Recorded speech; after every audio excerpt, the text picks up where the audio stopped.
Para hoy. Doris. Modernismo, profe. Listo. Vamos a ver el modernismo en Latinoamérica, ¿no?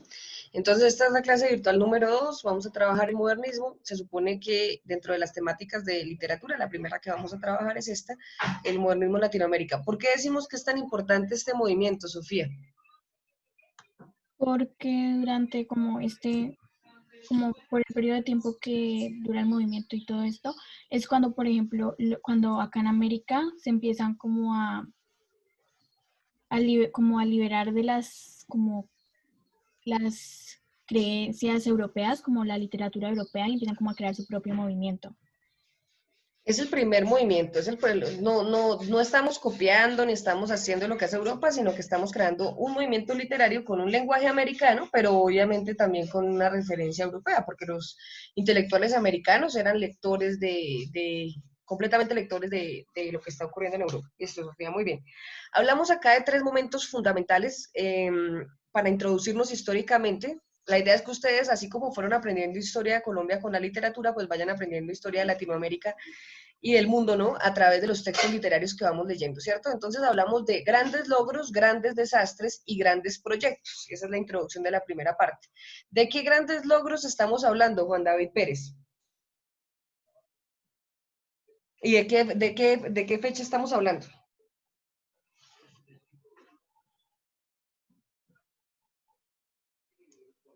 Juan David. Ya, profe, es que Estoy en la estaba... página 14, por favor. Sí. Grandes logros del mundo, ¿no? En general, la lectura. Sí, claro. Estaba, pues, lo de la carrera, estaba lo de la carrera al espacio, que, pues, cuando el hombre llega a la luna, creo. La Declaración Universal de los Derechos Humanos. ¿Pero qué dice en el texto, Juan David? Me da la impresión de que estás mirando, haciendo lectura rápida. ¿Qué dice es una página? Sí, es la página entera. Entonces, Pues, a ver, por eso estoy diciendo los grandes logros, o sea... no, eso es lo que dice grande en la última parte, la carrera espacial. Ese es el fragmento que está súper subrayado. ¿Pero qué dice en el texto? Ah, por eso, o sea, está la carrera espacial, está la Declaración Universal de los Derechos Humanos, está la fundación del primer Estado marxista, que es la Unión de Repúblicas Soviéticas, Socialistas Soviéticas, o sea, la URSS.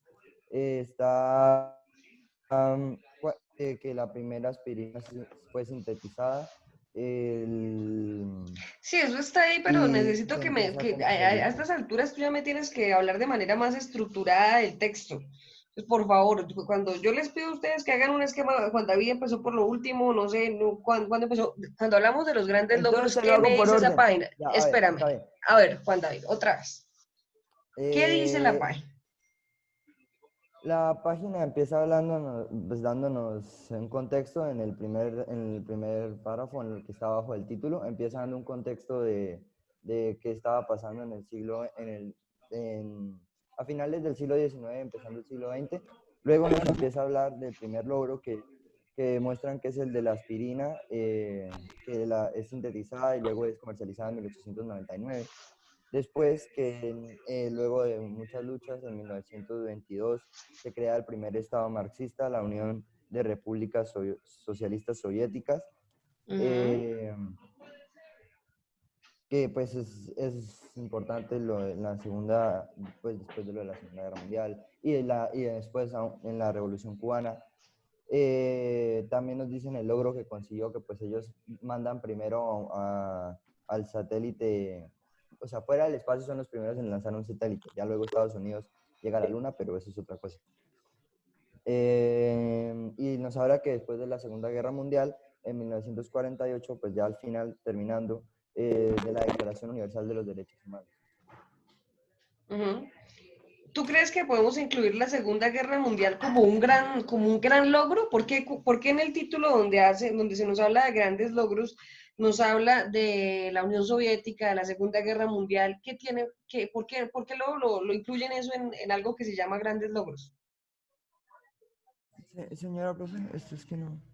¿Que por qué incluyen la Segunda Guerra Mundial en un título? O sea, el título del texto es Grandes Logros y nos habla de la Segunda Guerra Mundial. No, Por qué hablar de no, eso como un gran logro? no lo hablan como si la Guerra Mundial fuera un gran logro. Hablan de que después de la Segunda Guerra Mundial, pues la humanidad al fin se da cuenta de que es necesario que se establezcan una serie de... O sea, sí, que se deje de vulnerar tanto los derechos humanos y es cuando se crea la ONU, que es la declaración, y dan la declaración de los derechos humanos.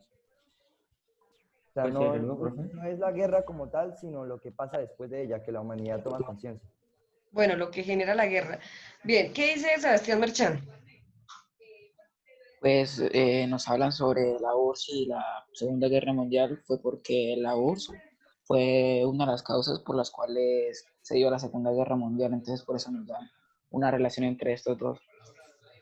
Tiene que ver directamente, la creación de la Unión Soviética tiene que ver directamente con lo que va a ocurrir en la Segunda Guerra Mundial y es esa lucha, es eso que va a ocurrir, el desencadenarse esa Segunda Guerra Mundial va a tener, como lo decía Juan David, efectos positivos, porque por ejemplo la lucha por la carrera espacial, por quién llega primero al espacio, tiene que ver y está motivado por esa división política que se genera a partir de la creación de la URSS y de la Segunda Guerra Mundial. Gabriel. Es que ahí desde la Segunda Guerra Mundial, o como... No, Sí. pues, o sea, como dijo Pérez, lo que yo iba a decir es que no se vulneraron tanto los derechos humanos, como él dijo, sino que se dieron cuenta que en la Segunda Guerra Mundial los alemanes cometieron grandes atrocidades hacia la raza humana, o sea, claramente hacia los judíos, porque, o sea, ellos, por lo que pasaban en los campos de concentración, todo lo de la prisión y todo lo que sufrían, todas las enfermedades. Entonces ahí es cuando se crean todo lo que es la ONU y todas esas alianzas para la protección de los derechos humanos.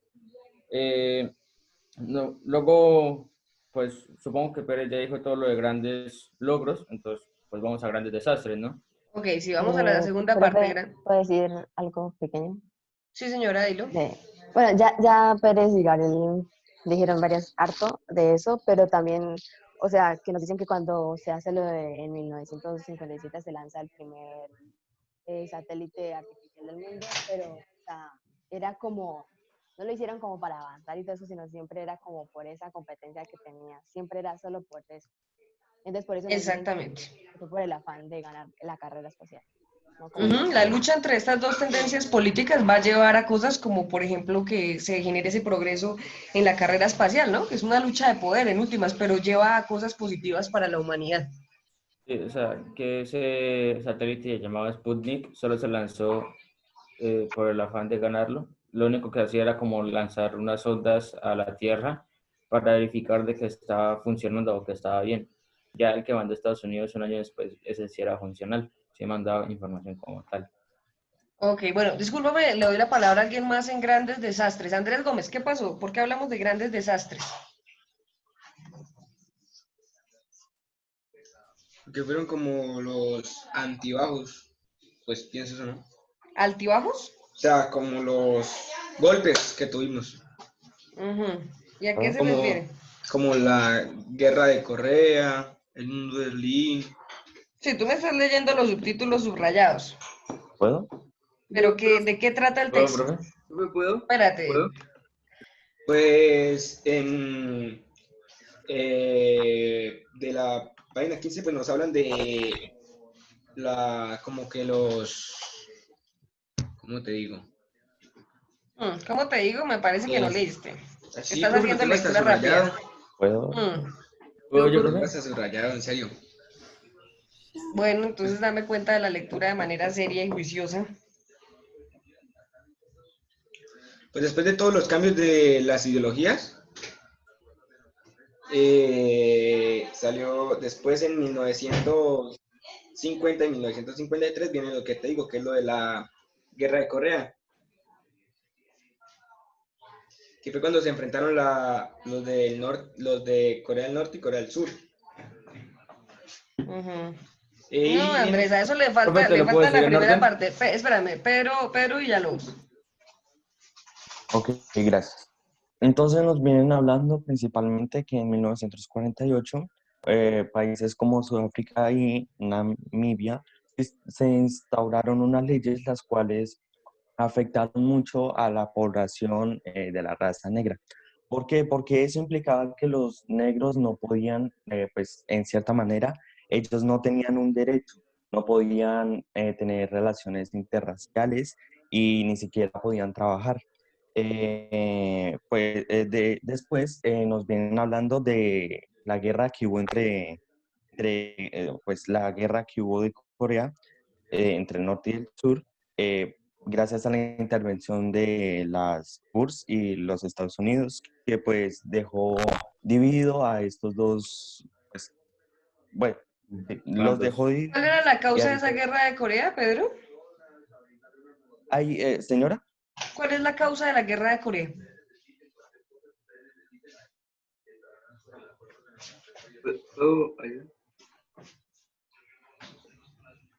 No te escucho, mm, Pedro. Bueno, mientras tanto, Ángel, ¿cuál es la causa de la guerra de Corea?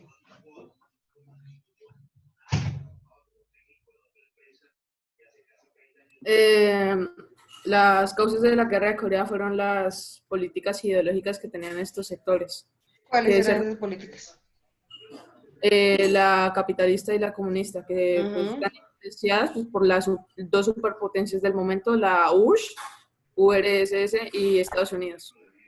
ujú. La guerra de poder que hay entre el capitalismo y el comunismo lleva a cosas como la guerra de Corea y la Guerra Fría. ¿Qué es la Guerra Fría, David Reyes? La Guerra Fría fue como tal, no fue una guerra, fue como una confrontación política, económica y eso, que ocurrió en la segunda mitad del siglo XX y entre las dos ideologías, ¿Y por qué es considerado un desastre la Guerra Fría? porque esta llevó como muchas crisis y muchas guerras por detrás. Eran como guerras, ¿Cómo eh, así? ¿A qué guerras te refieres? como guerras apoyadas por ellos mismos, por Apoyadas culpa por de, quienes mismos. Tú me estás hablando desde el mismo lugar. O sea, guerras, llevó a guerras apoyadas por ellos mismos, pero ¿qué es eso? pues, ¿cómo así? Pues Pues llevó, es que no es claro lo que estás diciendo, David. Estás diciendo que pues la sí, Guerra Fría llevó a guerras apoyadas por ellos mismos, pero yo no sé ni quiénes son ellos mismos, ni a qué entonces, guerras te refieres. Acuérdate que la oración tiene sujeto, verbo y complemento. bueno, entonces en esa Guerra Fría, esas dos confrontaciones, era pues toda la parte de Estados Unidos y eso, que lleva la doctrina Truman. Ujú. Y pues la Ese y URSS, eso sobra. De un lado está Estados Unidos, ujú, y como la defensor del URSS, capitalismo, sí ¿sí? señora, y la URSS como defensor del comunismo con la doctrina Nau. Ujú, Y ellos entonces como que llevaron a hacer otras guerras como la guerra de Vietnam y eso, ujú. pues por culpa de esas ideologías. Sí, ahora es, Bueno, no digamos, no lo veamos como por culpa de esas ideologías, sino la causa son esas ideologías, ¿no? Porque bueno, así hay un problema en la defensa dogmática, porque a todo el que piense diferente de lado y lado va a ser asesinado, eso va a llevar a un derrame de sangre tremendo en nombre o en defensa de unos ideales, pero ya eso hay que mirarlo cuidadosamente, pero lo importante es que tengan claro eso. ¿Y el muro de Berlín? ¿En qué consistió el muro de Berlín, Doris Cepeda? El muro de Berlín, lo que pasa es que pues, Alemania también la estaban como dividiendo en la Ujú. parte comunista y la parte capitalista. Entonces, pues por eso es que se puso el muro, para dividirlos. Ok, yo quiero que ustedes, mire, piensen en este momento, el siglo XX está atravesado por este tema de la Unión Soviética, de la Guerra Fría, eso no se puede quedar como enunciados. Ustedes deben comprender muy bien esos procesos históricos para entender qué está pasando en el mundo, en Latinoamérica. Entonces, por favor, no se queden, mire, hay un error terrible que yo veo un documental y me quedo con la idea de que ya tengo un conocimiento de eso. ¿sí? La idea es que ustedes lean, se informen sobre el tema y tengan muy claro qué está pasando en el siglo XX. Bueno, y aquí en el libro de Santillana pues nos dan apenas como los nombres, pero si ustedes quieren realmente comprender eso, hay que estudiar muy juiciosamente sus momentos históricos. Listo, y nos habla de grandes proyectos, Stephanie Cepeda. ¿De qué grandes proyectos nos está hablando? ¿Qué se refiere con eso? Bueno, nos dicen que a inicios del siglo XX, como- No te estamos escuchando bien, Stephanie. ya escúchame. Ajá. Bueno, nos dicen que a principios del siglo XX el mundo estuvo muy marcado por los momentos de modernización de las grandes ciudades o grupos de Estado y también de la influencia norteamericana en distintas regiones. Uno de los grandes proyectos que nos mencionan es el manifiesto limitar, que se publicó en Argentina en 1918, que este exponía la urgencia de una reforma educativa. También nos dicen sobre el inicio de la construcción de Brasilia, de la ciudad de Brasilia, en 1956, que fue con el fin para que fuera la nueva capital de la República Federativa del Brasil. Nos hablan también sobre el Canal de Panamá, como cuando lo empezaron a construir, de su construcción, y sí, de su construcción. También nos hablan de que Estados Unidos tuvo unos movimientos modernizados en varios de los campos, como la industria, la ciencia, la infraestructura, los modelos de gobierno, artes y la educación. Nos hablan sobre uno de los mayores, de un artista vanguardista llamado Leonor Fini, que fue el representante del arte surrealista.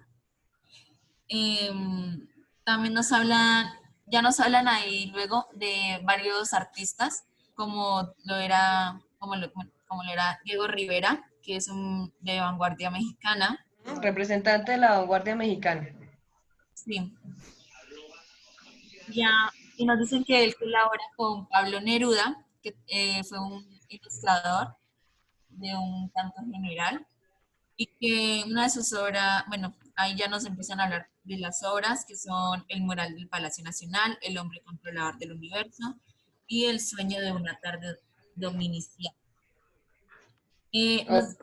Nos dicen también que las vanguardias latinoamericanas tenían un gran interés político notorio, porque ellos buscaban como ellos buscaban como la estética de revistas como Martín Fierro en Argentina y también de la revista Antropofagia en Brasil, que ellas basan mucho en política, entonces que toman como esos ejemplos. O sea, estamos en un momento de un florecimiento de América también bien interesante. Esa reforma de la universidad, pero miren los países en donde se da ese epicentro, Argentina, Brasil, México. Quiero que vean el desarrollo cultural que tienen y también el desarrollo económico que van a lograr, ¿no? Eso no lo podemos perder de vista. Y quiero que piensen, al contrario, ¿qué está ocurriendo en Colombia? El Canal de Panamá es un logro, pero no para los colombianos porque lo perdemos, ¿no? Entonces, ¿qué pasa con nosotros? O sea, como país, mientras que Latinoamérica está surgiendo todas estas cosas a comienzos del siglo XX. De los días, ¿no? ¿No? ¿O ya pasó? No sé. Ahí ya pasó la guerra de los 1000 días. Es que, mire, por ejemplo, la consecuencia principal y más representativa de la guerra de los 1000 días fue la separación de Panamá.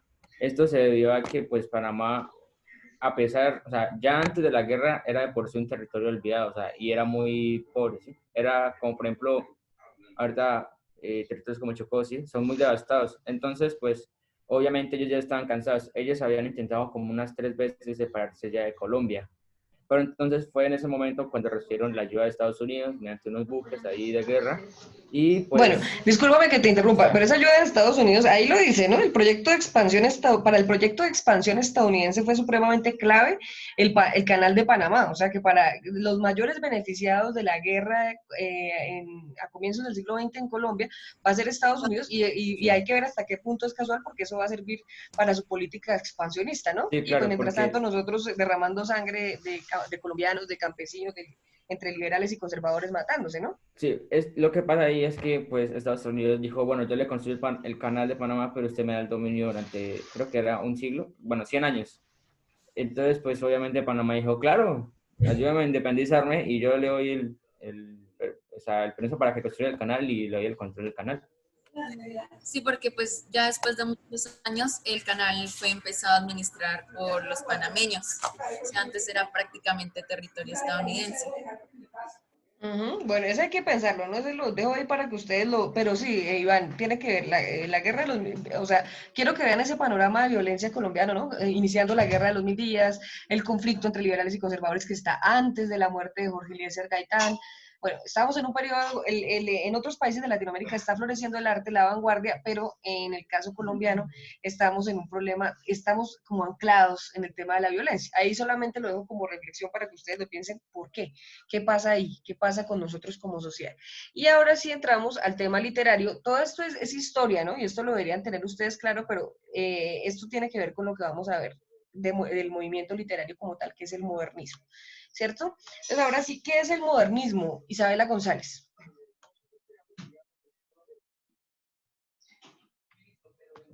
Bueno, profe, nos decían que el modernismo es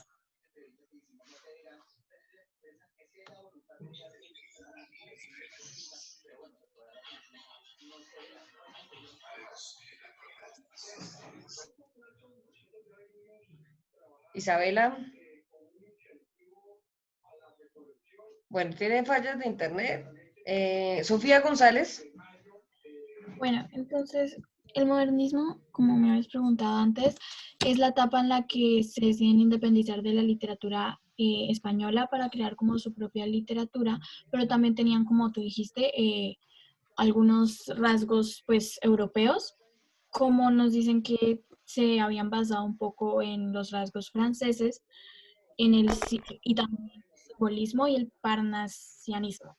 Y que nos decían también que, digamos, simbolistas liderados por Jean Moreas y que estos simbolistas se oponían totalmente al realismo y al espíritu científico que estaba muy de moda pues en esos momentos.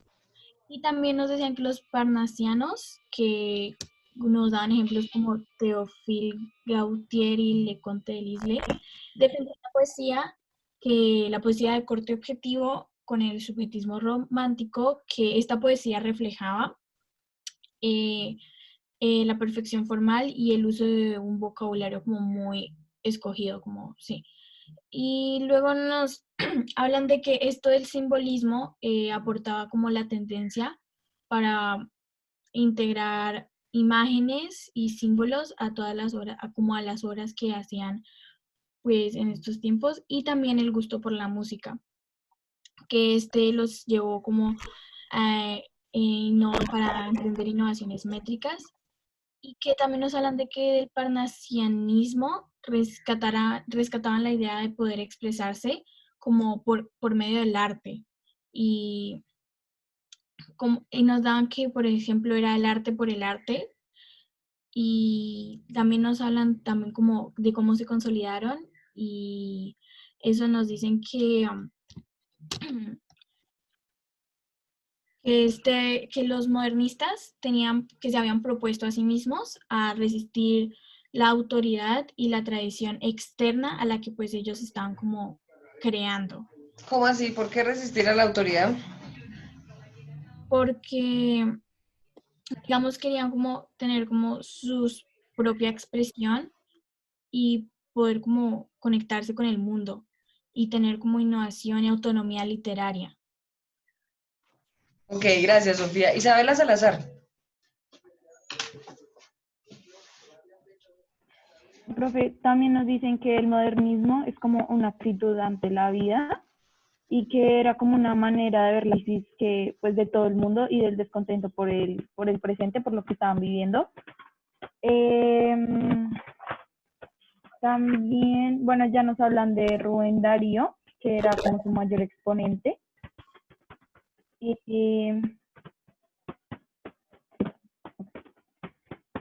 Dice que concibió muchas obras literarias y que creció bajo la crianza de su tía abuela. Era un gran admirador de la poesía española y que tomaba muchas influencias de ella, como de Zorrilla, de Becker, de Compao Martos. También nos dice que sus obras maestras son Azul, Prosas Prófanas y Cantos de Vida y Esperanza. Prosas profanas. Y que estas indican las tres etapas principales como de la escuela modernista que él lideró. También nos dice que cuando fue como periodista trabajó para diarios como La Nación Argentina, como bueno, entonces también nos cuenta sobre su esposa, que tuvo un hijo, un primogénito.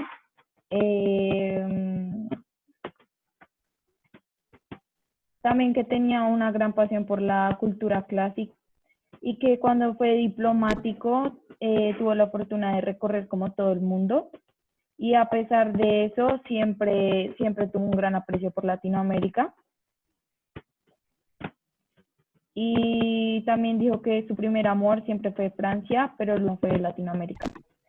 Ok, sí, esa parte es importante, ¿no? Hay una frase famosa, ahorita, bueno, es el hecho como de que él profesa un amor por Francia, pero también por Latinoamérica, ¿no? Como dos amores contrariados, pero al mismo tiempo que son fundamentales. Isabela, una recomendación, por favor, estás repitiéndome mucho el también dice, también dice, también dice. Necesito que cada vez ustedes se expresen mejor y que sea más fluida su expresión como tal. Entonces, si me vas a hablar de Rubén Darío es este personaje, hace esto, tiene esto, pero cuando me repites, se te repite mucho la palabra de también dice, esas muletillas tenemos que ir trabajando en eso. Bueno, Isabela. Sí, señora. Sí, señora. Bien, Isabel. Bueno, ¿qué más algún dato fundamental acerca de Rubén Darío que nos haya hecho falta, Doris? ¿Yo? ¿Puedo? Bueno, David, ¿quiere decir algo? Sí, señora. Señor. Que él fue como de los primeros en impulsar esas ideas, y se empezó a reunir con un grupo de escritores y poetas, y pues se le llamó como los escritores de la primera generación del modernismo, algo así. Entonces claro. ellos fueron como los que impulsaron. Sí, claro, Rubén Darío es el precursor, nunca podemos olvidar a Rubén Darío porque es el personaje que va a empezar a encarnar todos estos sentimientos del modernismo, ¿no? Que ya, pues como lo dijo Isabela, ¿no? Tiene que ver con la belleza del arte por el arte sin otra intención, ¿no? El hecho de buscar, obviamente, oponerse a esta corriente de la literatura que es el realismo, pues por eso les decían y decían que, bueno, estábamos hablando de que estaban como en una torre de marfil, porque ellos trataban de alejarse de esa visión de la realidad, de mostrar la realidad de esa manera, de buscar, de mostrar qué es lo cotidiano, lo común, ¿no? Eso no les interesaba a los modernistas, sino que les interesaba era el culto al lenguaje refinado, les interesaba mostrar una forma de lenguaje completamente distinta, ¿no? Y eso es lo que va a hacer el señor Rubén Darío, digamos, uno de los principales escritores del modernismo. Bueno, vamos a mirar a otros personajes. ¿Quién es José Martí, Samuel Pulido? José Martí. Bueno, José Martí era era de Cuba. Es un intelectual cubano y es muy sí, importante, ¿no? Sí, señora. Y pues como que los textos de él era como mostrar, como tratar de hallar los propios modelos políticos y estéticos, pues de lo que trataba el modernismo. Y pues promovía la independencia de su lugar natal, que era Cuba. Él va a ser un activista político y un escritor muy reconocido porque pues está tratando de buscar en el lenguaje una forma de expresión totalmente americana, ¿no? De hecho hace un cuento, los cuentos infantiles, por ejemplo, son sobre una muñeca negrita, ¿no? Porque para nosotros son estereotipos de belleza que se van formando y que ellos intentan ir rompiendo. Isabel Hernández, ¿quieres decir algo más? No, que si puedo hablar de Manuel Gutiérrez. ¿Nájera? Sí, dale. Que, bueno, él es un escritor mexicano en el cual dice que pues, se basó en el esteticismo, en donde la exaltación de la belleza, o sea, era por encima de todo, y pues él lo plasmó en sus obras. Y algunas, pues ahí nos dicen que algunas de sus obras son Duquesa Job y Cuentos del Domingo y Crónicas de Color de Oro. Ok, listo, gracias Isabela. Leopoldo Lugones. Profe. Bueno, Andrés. Leopoldo Lugones era ¿qué? Él se había convertido en un representante más del prestigioso, de su prestigioso, y pues nos hablan de sus obras, sus diferentes obras. Se había convertido en un representante. ¿Cómo? ¿Cómo que dijiste? ¿De su En un prestigioso? representante más prestigioso. ¿De qué? Del modernismo. ¿De dónde es Lugones? De Buenos Aires. Bueno, mentiras, ¿qué? Perdón. De Argentina. No, Sí, de Buenos Aires, Argentina. A ver, Andrés. de Buenos Aires. Y pues ya después nos empiezan a hablar de sus obras, del Jardín, La Guerra Gaucha, Cuentos Fatales. Y nos dice que representaron con maestría nuestras ideales de belleza, o sea, como que ya iban transcurriendo, iban metiendo cada vez más belleza, porque pues Manuel Gutiérrez empezó con la exaltación de la belleza, entonces ya como que se estaban empezando a meter en eso. Ok, listo. Bien, Andrés. ¿Algo más, Stephanie? Y no, que se podría hablar de Armando. Amado Nervo. Listo. Háblame de Amado Nervo. Bueno, él nació en 1870 y murió en 1919. Fue uno de los máximo exponente en México del modernismo. Y uno de sus poemas fue La claridad y la renovación, que fueron en métrica. Y esos dos fueron uno de sus sellos personales. Listo. Gracias, Stephanie. Iván Adams, ¿cómo así que con los ojos hacia Europa y los pies en Latinoamérica? ¿A qué se refiere eso? Pues bueno, ¿me escuchas, Robert? Sí, te estamos escuchando. No, está bien. Entonces, como nos han explicado como desde el principio, pues muchos de los representantes, bueno, pues señor Rubén Darío como que adoptó como que varias características de lo que era, bueno, el principal motivo era como buscar conceptos de la vanguardia y todo lo que era en Europa, ¿no? Entonces como que de eso, bueno, aparece lo del simbolismo y el parisianismo francés, y pues de ahí empiezan como a percatarse, bueno, ¿cómo lo digo? Como inspirarse como para crear algo más autónomo, para así decirlo. Entonces, como que nos dicen que estas corrientes les serían como una inspiración para crear el modernismo, y ahí como que hubo como un tiempo en donde todas estas ideas, esta corriente empezó como a expandirse y a formar como más ideas para las siguientes generaciones. Luego nos hablan como de la generación de los españoles del 98, como que de allí se inspiraron como de modernismo para sacar otras nuevas corrientes, por así decirlo. O varias, ¿cómo le digo? Aspectos del modernismo a sus obras. Ok, Juan David Pérez, ¿quieres agregar algo más?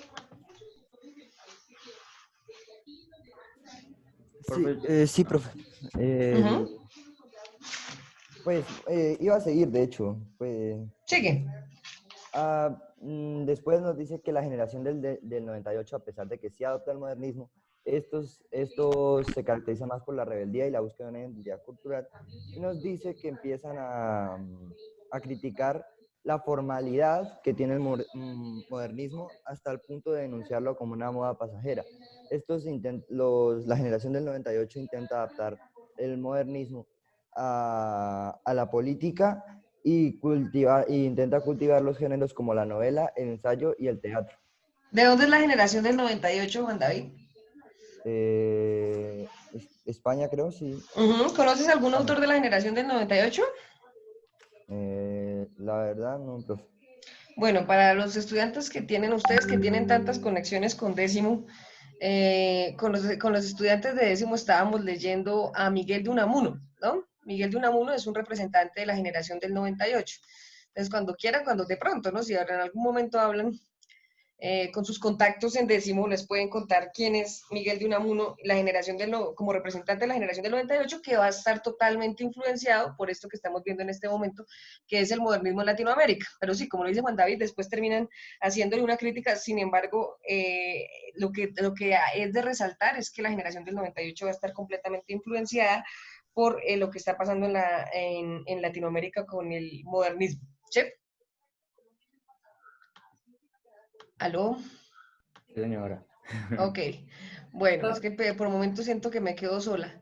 ¿Pero me puedo continuar con los nuevos temas y nuevas formas? Sí, sí, dale, Ángel. Gracias. Pues nos decían que pues ya ellos tuvieron la independencia literaria con el modernismo y pues que los jóvenes se hicieron destacar con esto. Entonces, ellos qué iban a colocar en el modernismo, qué temas iban a proporcionar. Entonces, ellos recurrieron a sus nuevas preocupaciones y sus nuevas actitudes. Tras la llegada de la modernidad y los cambios políticos que se estaban dando, junto con la expansión de Estados Unidos, entonces pues, esos temas fueron los que los colocaron.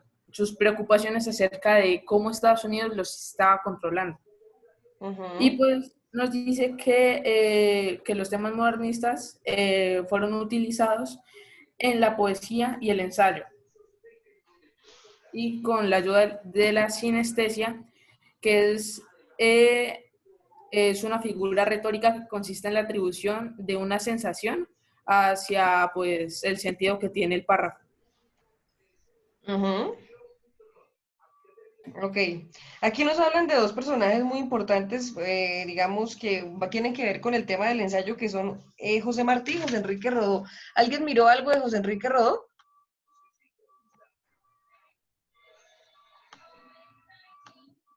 ¿Aló? ¿Hay alguien ahí? No, señora. Bueno, No. que conste que yo les advertí de las cámaras prendidas porque no veo cámaras prendidas. El único que va a tener una buena nota, que lo he visto todo el tiempo con la cámara prendida, es el señor Pedro y hasta Juan David. Bueno, que lo apagó hace un momento. Bueno, José Enrique Rodó es un escritor. Yo sé que, discúlpeme, hoy me estoy extendiendo en la explicación.